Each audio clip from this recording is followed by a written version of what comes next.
Hello everyone, welcome back to another episode of Rslash ProRevenge. In today's episode, guy quit his job thinking he became rich.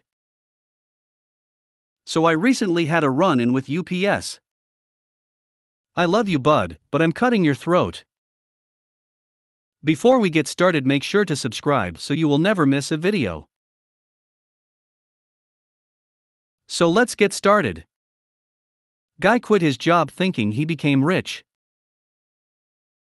I work for a construction company and we do remodeling on homes. We have a rule here that we get to keep anything we find hidden behind the walls. We hired this guy, we really needed a worker badly, who was a total a-hole from day one. I've been working for this company for 5 years and this guy has only been doing construction for 1 year after he got fired from his accounting job for getting a DUI. Anyways, he would always make fun of my clothes and my accent, and one day he went too far by telling my boss about my private Instagram account pics. He got on my phone and looked through my Instagram page and showed my boss pictures of me smoking weed. Little did he know that my boss is my friend from 8 years when we used to smoke together before we both quit. I was so mad that he violated my privacy, then I made a plan to fuck him over. He was the kind of guy who would always come in late and complain that trains or traffic is why he was always late. One day I overheard him saying that if he won the lottery, he would quit this job for not getting the respect he deserves. You have to earn your respect here. One day I bought some fake gold coins online, and I put them in a metal box I found at the antique store and waited for a chance to hide it in a wall. Luckily I did not have to wait long. The day he found the coins, it seemed like it was his best day ever. First thing he did when he opened the box, he called my boss a thing loser and he quit immediately on the spot. He said, "F this place, I'm rich." LOL. Little did he know that was the best day of my life. After he quit, my boss told us that he was going to fire him anyways for always showing up late. I wish I could see the look on his face when he finds out the gold coins are fake. Best $40 I spent in my life.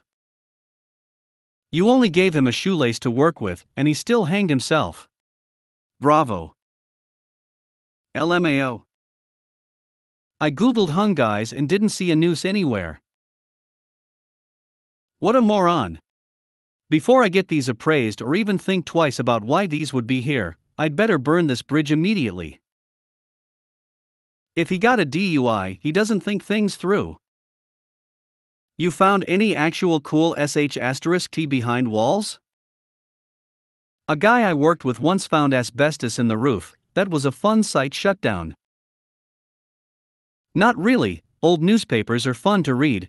We find old tools sometimes, but nothing special. Well done. Please update us if he tries to get his job back or something. I will LOL. Sounds like you could have put a small glass bottle of bleach marked IQ juice, and he would have immediately chugged it and called everyone in the room a retard. Now I want to find an excuse to do this to somebody. Minus the poison part. Were they chocolate gold coins or plastic? They were made from metal and were made to look like old USA coins from like 1900. Obviously chocolate. I like the story, not trying to start sh*t here, but isn't it unethical to keep what you find in people's walls in any case? Like, if I inherited my dad's house when he passed suddenly, and he added gold coins or bonds or something in the walls, I would think those would be mine. Not a perk for the construction guys doing the remodeling. Anyone ever take issue with this policy? Do you tell people you are taking what you find in the walls, or do you just do it? Apparently they buy, remodel, and flip the houses. No harm done if the owner of the company is on board. I think they buy homes, remodel them, and sell them again. They own the home when they take stuff out.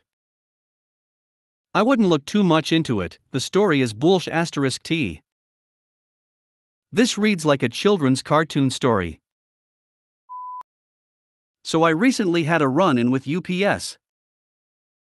UPS smashed a nearly new MacBook that I sent with them. I asked them nicely to pay me back for it, and they arsed about, blaming me, blaming my packaging, saying it was impossible they damaged it, etc.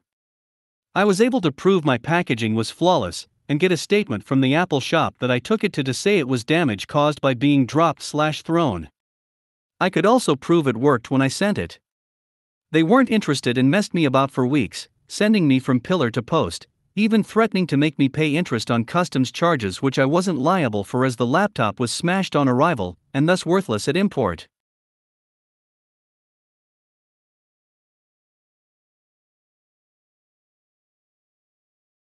I took it to small claims. They hired a lawyer who sent me letters saying they contested it, and would go for full fees etc. if I lost. I went for it anyway. I did Law Stuff University, so I knew the basics, and I thought my case was pretty clear-cut. I won. I won my costs back, plus extra, plus interest. They ignored the court order and did not pay. Now, this laptop was originally being sent to my beloved mother-in-law. She asked me to help her with the problem as UPS were also seriously harassing her for the customs fees. However, very unexpectedly, before I could resolve it, she passed away.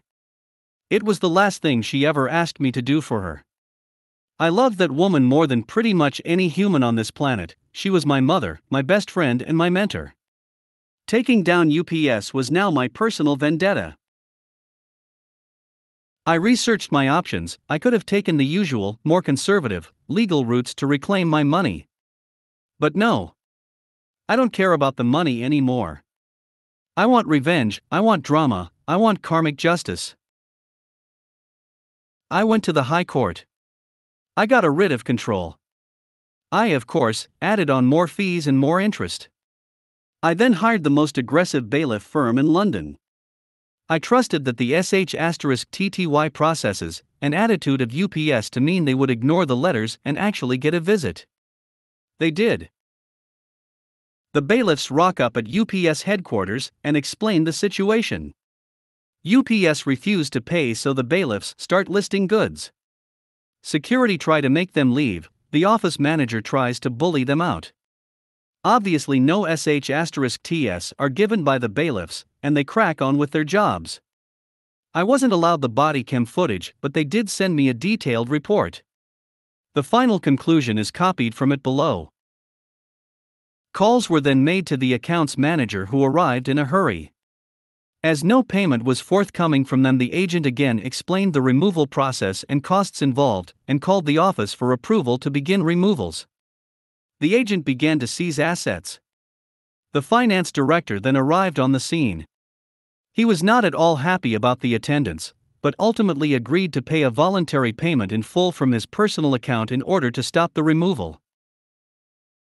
I know it's a drop in the ocean to UPS, but I got more than double what I originally asked for to replace the laptop. They would have had to pay even more on top in fees to the bailiffs. I reckon it cost them at least 3x more than the original claim in the end. But mostly, I just enjoy the mental image of the flustered finance director and his impotent rage, having to pay his own money to stop the heavies taking desktop computers and fancy pot plants and things out of their swanky head office lobby. Fantastic. Well played. That body cam footage would have been priceless. We are indeed. There's an English show called Don't Pay Will Take It Away. This would have made a good episode. It's Can't Pay Will Take It Away. Good show, watched that for ages. OP should consider licensing the story to the producers. Having seen the show many times, I don't think they'd have any troubles with a dramatization/reenactment of the story. As here, I am sure the story would be popular on TV. PS definitely ProRevenge, OP. Great job. Thanks for the story. That's beautiful, would have loved to see the footage. What's most disgusting is that UPS as a company still didn't pay. The finance director shouldn't have had to pay from his personal account. He 100% got reimbursed through an expense report. That's how they do it in the US. First, blame inadequate packaging. then refuse to pay. This is why I save the original shipping boxes for high-dollar items like that. If you can deliver it to me in one piece in that box, you can deliver it back in one piece. Unfortunately, this is how they do it everywhere. Parcel Force did the same to me for damage during shipping. UPS once lost a consignment of 5 laptop computers, just vanished. Oh sorry, you didn't have insurance loss, only insurance damage. Most recently, TNT lost a consignment of computers and monitors on their way to France, after saying they were in customs for 2 months. Now we get to start the arduous journey of recovering that. They are a law unto themselves, and I am glad the op persevered and got sweet justice. My condolences for the loss of your mother. I bet that would have put her smile on her face if she could have seen it. Great revenge. Sounds like that couple a while back that foreclosed on the bank. An oldie but a goodie. Nice one. Fancy pot plants. Ha ha ha ha. I'd have asked the bailiffs to send you one of those potted plants as a memento. LOL. This is great. I did similar to Southwark Council. They put 2 penalty notices on my motorbike, which was parked in a pay and display bay with the ticket displayed in a second tax disc holder. So legally parked. The first notice blew away, didn't know about it. I got the second and appealed with pictures of the ticket displayed and proof I was legally parked. Then I got a summons for the ticket that blew away. I had to go to court to explain the situation. It's illegal to put 2 penalty notices on one vehicle if it hasn't moved. It still took the council over 9 months of fighting to cancel both tickets, and wasn't the first time I'd been through this process with other councils. So I invoiced them for my time. And when they didn't pay for my wasted time, I think the invoice was for £250 in 2007, I took them to the small claims court and won. I had to threaten to send in the bailiffs, but I got paid in the end. I love you, bud, but I'm cutting your throat. I'm a millwright who specializes in rebuilding natural gas turbines. I run with a very top caliber crew where everyone has a role to fill. My role is overseeing anything that's lifted with a crane. My technical title is rigger. If a load falls, it's my fault. If someone gets hurt while I'm in control of a lift, it's my fault. If equipment is damaged while I'm in control of a lift, it's my fault. The incident in question happened about 2 years ago, but we'll need to go back a couple years farther to get the backstory. I was a fresh member of the crew and had demonstrated competency in rigging, so after roughly 6 months with this group, my superintendent put me in charge of all rigging.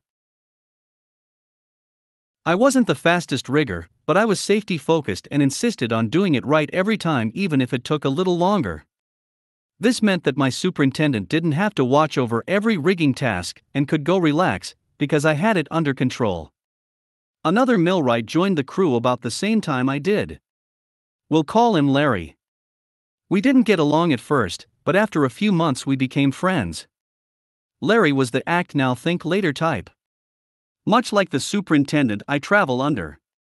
Larry was prone to making mistakes because of that attitude, but he was very fast and worked like a mule at all times, and I respected that. He wasn't especially skilled in any one area, so he had no special position. That meant sometimes he'd get put on less glamorous work, and I soon learned he was very jealous of my position as the rigger. At times, he would make comments like, "I'm gonna take your job." Not in getting me fired, but bumping me down a rung and him taking my spot as rigger. He'd come up behind me while I was looking over my checklists to point out something I may not have checked yet. If supervision was near, he'd make sure he was heard. At this point I should mention this. I stick out like a sore thumb on this crew. I was raised in a very strict Christian cult, but in my mid-20s I realized what was going on and left, at great cost. Losing my family and friends because of strict shunning rules the cult practices. Some of the stricter things stuck with me. Like I've never been intoxicated. I don't use tobacco. No recreational drugs. I speak professionally without slang or colloquialisms for the most part.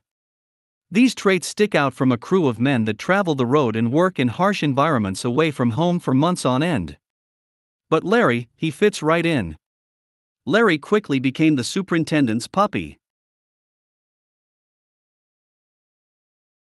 Bringing him gifts of his favorite alcohol, staying out late after work with him, even rooming with him on the road. I, on the other hand, leave work, hit the gym, cook my food for the next day, and make sure I get at least 6 hours of sleep so I can perform the next day.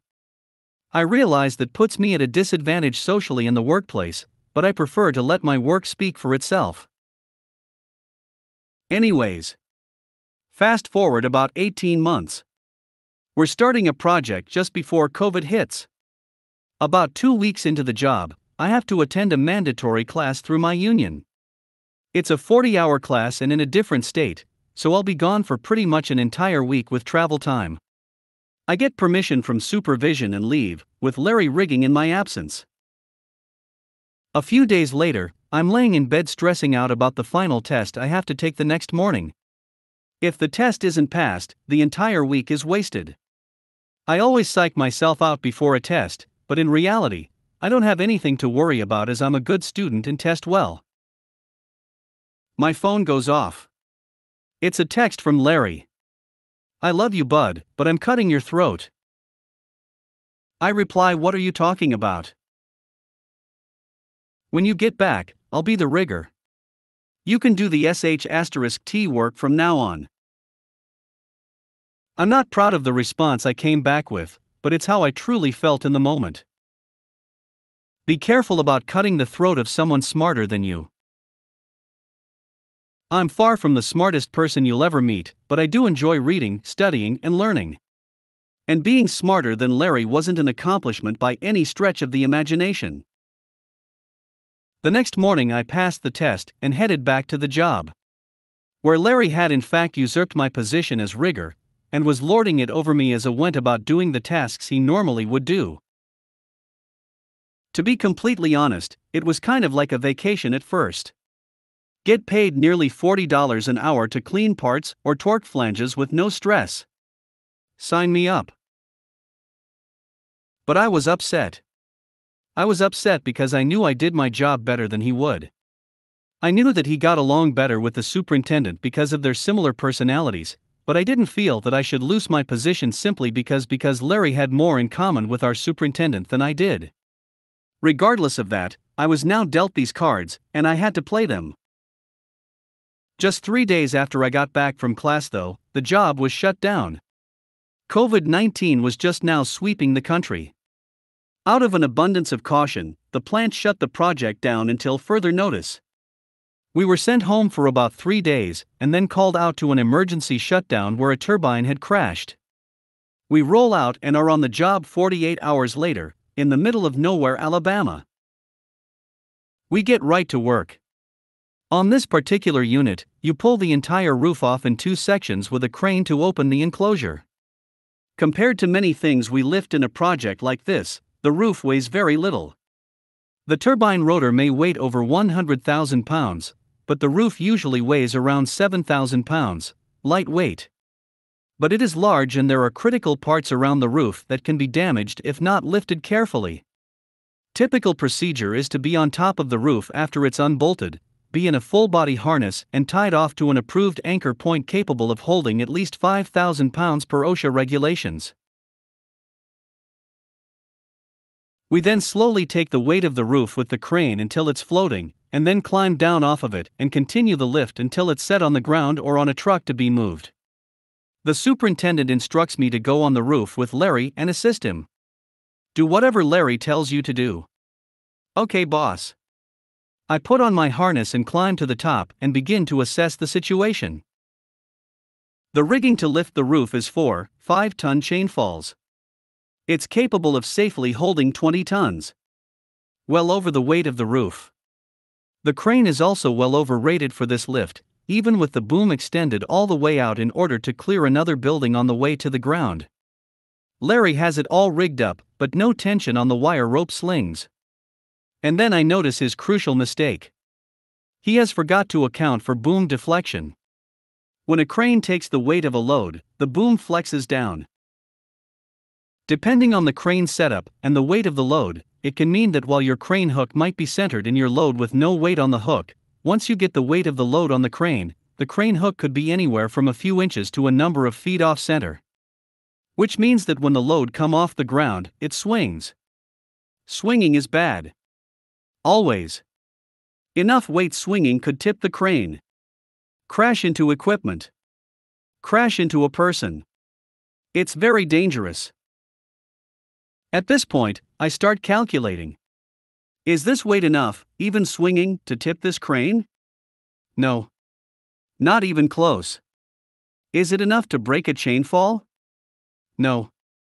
Not even close. Are there any people working around us that could get hurt? Nope. It's just us.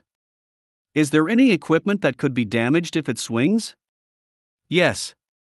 An electrical control panel, which has all power killed to it and has been disconnected, is in the swing path. I decide to let Larry hang himself. He looks at me and asks what I think. I tell him this is your show, boss. He asks what I mean. I look him in the eye and draw my finger across my throat. He gets nervous because he knows exactly what I mean. Starts double-checking everything. He still doesn't notice the boom deflection. After a couple minutes, he decides I must be talking out of my ass and proceeds with the lift. I stop him and remind him to tie off with his harness. He doesn't realize it, but we're about to go for a ride. Generally, when I'm rigging, I first find out what the thing I'm rigging to weighs. It's a vital piece of information. If I know what it weighs, I can have the crane operator track how much weight he has on the crane, and I'll be able to know when the object should start to pick up. If we get to over 10% more than the object should weigh, there may be something stopping it from moving, and we need to stop and reassess the situation. Rigging could fail, the object you're lifting could jump into the sky, all kinds of mayhem may ensue if a hidden bolt holding something together breaks because you used too much force to lift it. I ask Larry if he knows how much the roof weighs. He doesn't. I do, but don't tell him. He starts signaling the crane to slowly hoist up. The operator complies and starts lifting. I'm watching the boom get pulled more and more off center. We're probably 2 feet from the center of the load at this point. Meaning a swing that could travel nearly 4 feet. I stop Larry and ask him to see how much weight is on the crane. 11,000 pounds, 4,000 more than what it should weigh. This roof is in a bind because we're not picking it straight up, but at an angle. It's either not going to move, or we're about to fly. I brace myself. Hoist up, slowly, Larry calls over the radio. Boom. The whole roof shoots a good 2 feet into the air, and swings wildly towards the control panel. Larry and I are riding it like pirates in the crow's nest in a hurricane.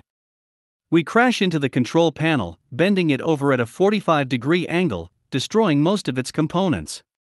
People start pouring out of the nearby trailers to see what the commotion is all about. The crane operator is yelling over the radio asking what the hell just happened. I'm smiling. Larry is shaking. He sees me smiling and knows that I knew.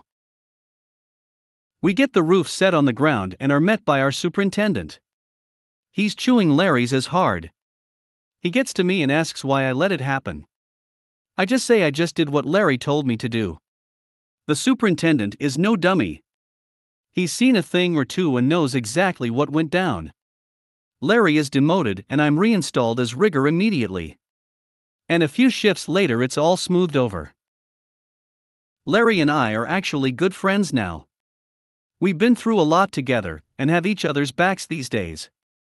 He's now the foreman on our crew, and lets me do my thing. Failing your way to the top is still a valid way of progressing in my field. But I'm happy for him. He's actually good at it. And I guess that's all there is to say about that. The balls to know the ride is coming in just full sending that sh*T, I applaud your efforts. Hey, man. You should really tie yourself to this roof. Fish on. THR man doesn't do drugs, we wanted that free adrenaline hit. You might even say that OP. Rigged. Larry's demotion. Larry's job was on the line, and OP left him on the hook. CSI Miami intro plays YEEEAAAAAAHHHH. Good on you. I don't know if I could be friends with someone who did that to me, though I would still be cautious around them forever after that if I could. Funny thing is, Larry was straight up and gave notice of his intentions. He's not a snake. So to me, that shows some personal accountability, and that there's a core to him that can be trusted. If they're smart enough, or at least wise enough, they learn. Larry learned. This is perhaps the most well-written revenge story ever. Well done, OP. It's actually a revenge as opposed to the typical stories on here that are basically I told on somebody. The whole roof shoots a good 2 feet into the air and swings wildly towards to control panel. Larry and I are riding it like pirates in the crow's nest in a hurricane. I have no idea why, but I absolutely love this part. I can tell you why it's a strong visual everyone's seen in movies. It's a great metaphor.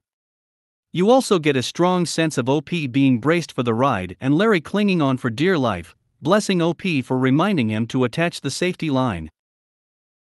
I wouldn't be friends with that man if I were you. Petty betrayal into being humiliated? He's looking for revenge. I'm truly not concerned about it. That man and I have been through turbine war together. 7-12s for months on end. Living together. Working together. Bleeding together. You become family after a while if you don't hate each other. He actually called me last week to invite me to his wedding. He said I'm the only person from work that would actually come. And he lives 400 miles away. So it's quite a drive. And I will definitely be there. I had no idea rigging is so scientific. Thanks for the insight. Part of my job is theater rigging. Some of the most complicated shows practically require a physics degree to plan out. I also had no idea until I had a client who did a lot of rigging while he was in the military. Definitely sounded frigging hard, and not something I would like to do. Sorry to ask, but meeting people in this field is kinda rare. Turbine or turbine? I literally say it both ways depending on the type of people I'm talking to. Turbine is more professional and correct. Turbine rolls off the tongue much easier. LOL. A turbine is a rotating piece of machinery. A turban is headgear worn by Sikhs. If you made it to the end of the video, thanks for watching. Don't forget to like, subscribe and share, and we will see you in the next video.